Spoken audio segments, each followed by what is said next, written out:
எல்லாம் எப்படி இருக்கீங்க? நல்லா இருக்கீங்களா? ஒரு முக்கியமான விஷயத்த தான் உங்கள்கிட்ட நான் இப்போ சொல்ல போகிறேன். என்னன்னு கேட்டிங்கன்னா, ஒரு இடத்துல ஒரு போட்டியும், பொறாமையும் இருக்கிற இடத்துல, அவங்கள நம்ம எப்பயுமே விடவே கூடாதுங்க. இழுத்து தான் பிடிக்கணும். ஏன்னு கேட்டிங்கன்னா, எந்த மாரி விஷயத்துக்குமே நம்ம முதல் படி வைக்கிறதுக்கு காரணமே அவங்க மட்டும் தான் இருக்கும். ஏன்னு கேட்டிங்கன்னா, அவங்களால தான் நம்ம முதல் படி வைப்போம். ஏன்னா, அவன் தான் நம்மள்ட்ட போட்டியும், பொறாமையுமா இருக்கானே! அவன விட நம்ம முன்னேறணும்னு தான் நினைப்போமே தவிர, பின்னால போகணும்னு நினைக்கவே மாட்டோம். என்னைக்குமே அவங்க தான் நமக்கு வேணும்.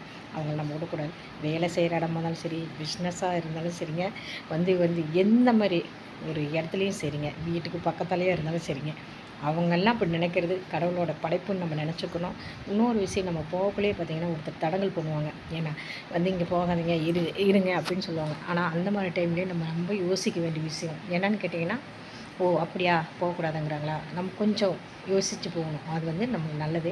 ஏன்னா வந்து கடவுள் வந்து டைரெக்ட்டா யார்ட்டயும் பேச மாட்டாரு. யார் மனிதன் மூலியமா மட்டும் தான் பேசுவாரு. அத நம்ம நல்ல முறையா பயன்படுத்திக்கணும். இது என்னோட கருத்துகள். கமெண்ட்ல சொல்லுங்க. பாய்.